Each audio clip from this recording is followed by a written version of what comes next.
Na-test nyo na ba ang level of confidence niyo pagdating sa criminology licensure exam? At mga bossing, pag hindi nyo pa alam ang level of confidence nyo in relation to criminology licensure examination, well, ano pa ang hinihintay nyo? Join na, makisabay na po sa amin at manood ng episode na ito na ang pamagat ay Q&A in CBI 101 Level 1.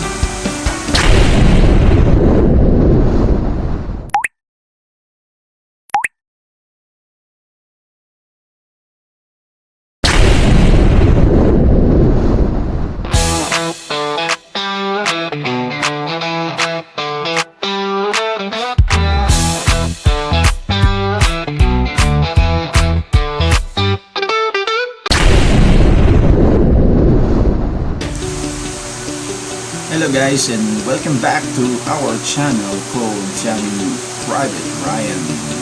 Una sa lahat po, gusto ko namin magpasalamat sa mga subscribers namin, mga bossing na sumusuporta po sa aming YouTube channel. As a matter of fact guys, if you can observe right now, tingnan niyo po yung aming setting ngayon. Medyo na-improve na po kami mga bossing.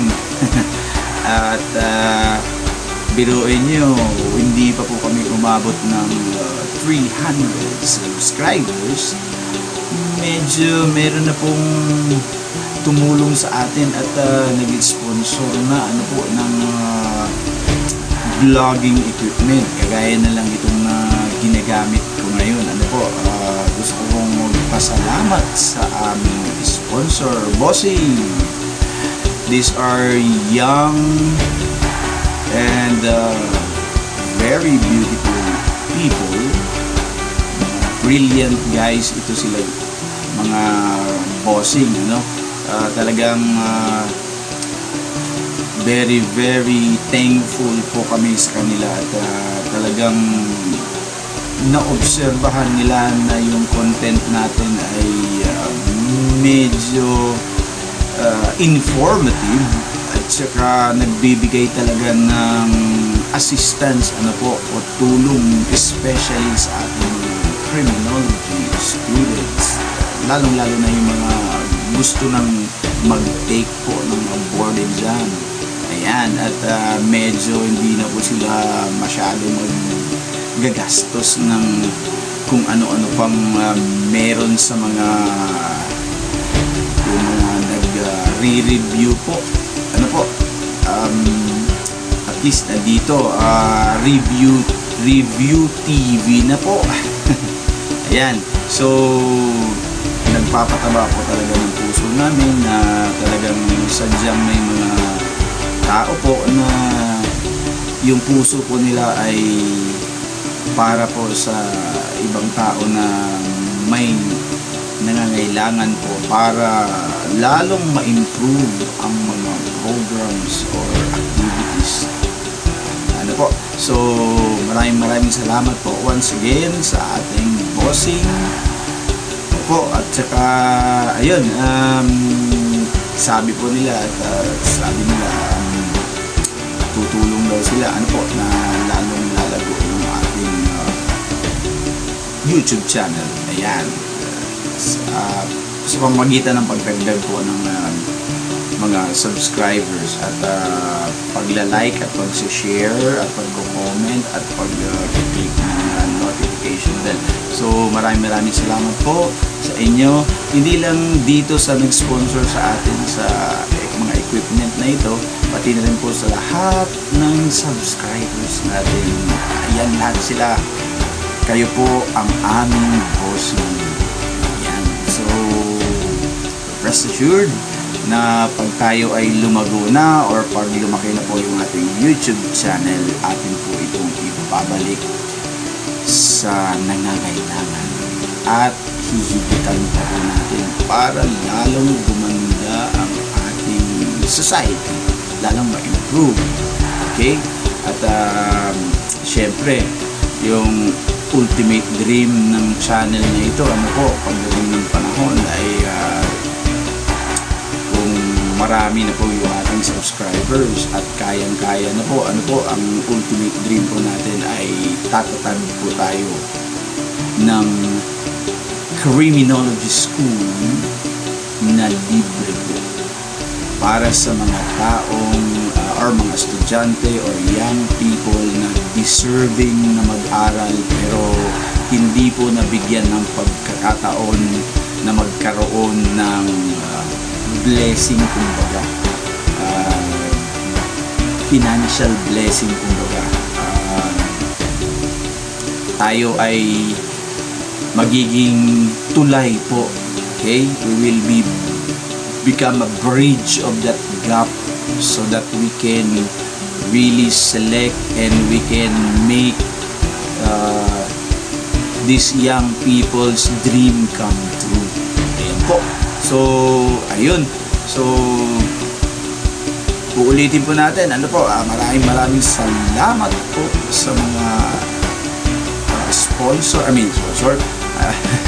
subscribers natin dyan.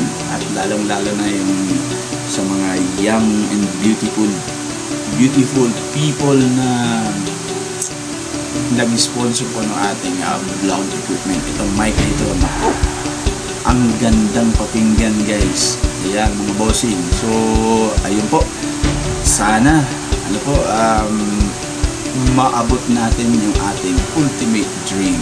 Ayan, marami po tayong mga projects na iniisip, ginagawa, sinusulat, okay, ginagawang plano, para ginagawa nating parang tawag nito wish board.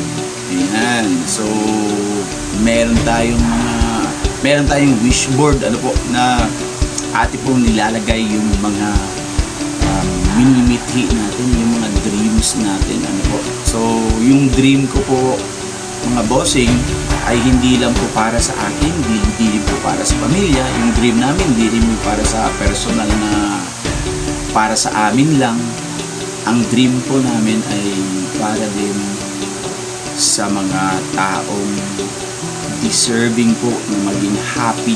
Ayan, maging masaya sa buhay. Ayan, tapos amin po silang tuturuan at amin po silang bigyan ng walang na hindi din na malilimutan. Bigyan namin sila ng advice na hindi nila malilimutan, na kung sila man ay napunta na po sa maganda at masayang sitwasyon, ay sana tutulong din sila kagaya sa amin. Wala na po tayong ibang mission dito sa mundo, guys, kundi tumulong. Yun lang naman, parang recycle lang naman ito yung ating mga activities dito sa mundo. Yes, we are just recycling, diba? Bakit ba tayo tumutulong? Kasi may tumulong po sa atin. Yan. So yun lang, guys, yung ating part of our dreams. Ayan, actually nakasali sa aming vision yun. So yun lang. So maraming salamat po and so much for this. And then tuloy-tuloy na po tayo sa ating Q&A Criminal Detection Investigation 101 Level 1.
Let's vote in! Fundamentals of Criminal Investigation, Level 1.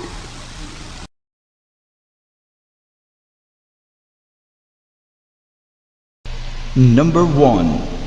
What is defined as the collection and analysis of facts about persons, things, places, and crimes to identify guilty parties and provide admissible evidence? A. Criminalistics. B. Criminal investigation. C. Forensic science. Or letter D. Criminal law. Which of the following is not included in the 3 I's of investigation? A. Information. B. Interrogation. C. Instrumentation. Or letter D. Intimidation. Number 3.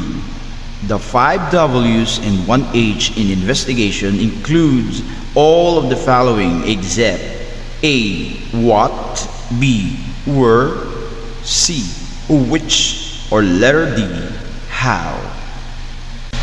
Number 4. Which of the following is a goal of criminal investigation? A. Conceal suspects. B. Recover stolen property. C. Delay case presentation. Or letter D. Reduce investigation workload. Number 5. Which tool of investigation involves the scientific examination of evidence such as fingerprints and microscopes? A. Information. B. Interrogation. C. Instrumentation. Or letter D. Intuition.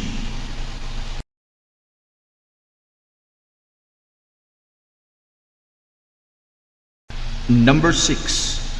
Why is it emphasized that investigators should not be frequently transferred to other assignments? A. It decreases their salary. B. It increases their chances of promotion. C. It disrupts ongoing investigations and affects case resolution. Or letter D. It allows them to relax from stressful duties. Number 7. Which statement best explains the purpose of recording investigative data using photographs, sketches, and notes? A. To beautify police reports. B.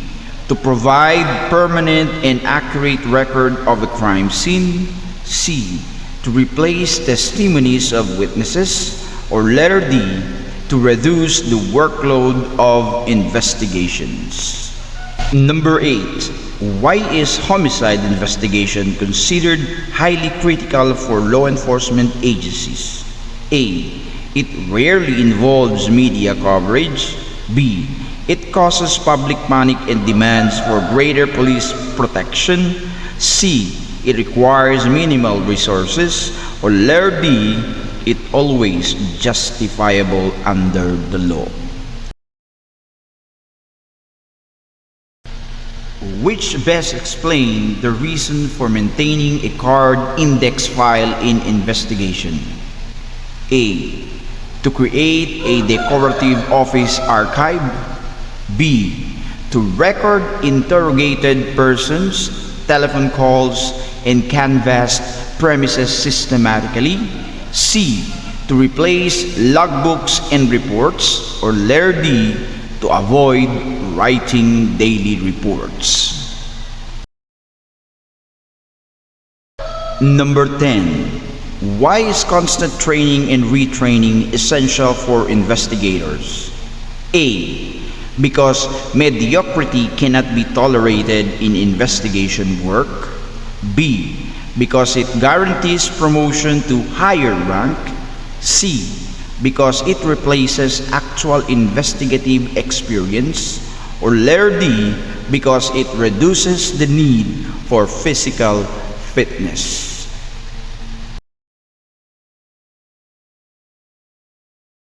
Number 11. You are the first investigator at the crime scene and see an injured person. What should you do first? A. Photograph the victim immediately. B. Call for medical assistance while preserving evidence. C. Apprehend possible suspects. Or D. Begin interrogating witnesses. Number 12. While interviewing a witness, you notice inconsistencies in their statement. Which investigative tool should you apply? A. Information gathering from records. B. Instrumentation. C. Interrogation. Or D. Intuition. Number 13.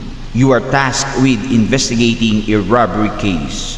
Which of the following goals should guide your investigation? A. Delay the filing of charges. B.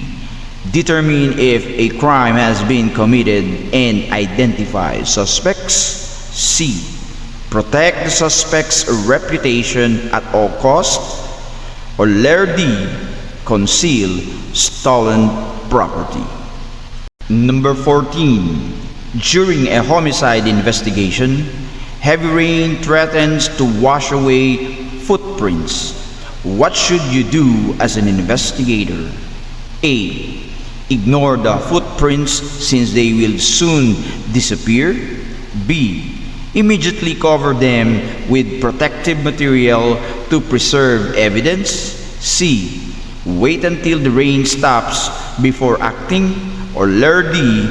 Photograph from a distance without protection. Number 15. An investigator must decide whether to treat a case as justifiable homicide. What action should he take first? A. Rely on personal judgment alone. B. Conduct a thorough investigation regardless of circumstances. C. Immediately dismiss the case. Or D. Allow vigilante groups to investigate. Number 16. You are directing a large homicide investigation involving multiple teams. What management principle ensures all developments are reported properly? A. Chain of command. B. Span of control. C. Clerical assistance. Or D. Notification. Number 17. A detective arrives late at a crime scene and finds the police officers already touched several objects. As lead investigator, what should he do? A. Ignore the disturbance since officers are present. B. Record all alterations and continue evidence collection properly. C. Abandon the crime scene. Or D. Immediately close the investigation. Number 18. While processing a burglary case, the investigator recovers stolen items. Which investigation goals does this satisfy? A. Determine if crime was committed. B. Arrest suspects. C. Recover stolen property. Or D. Present case to authority. Number 19. If an investigator has poor observation skills and lack knowledge of modus operandi, what investigative qualification is compromised? A. Physical fitness. B. Rational thinking. C. Knowledge of criminals and their methods. Or D. Leadership potentials. Number 20. You are asked to testify in court about a murder case. Which functions of an investigator does this represent? A. Crime scene securing. B. Evidence collection. C. Testifying in court. Or D. conducting raids.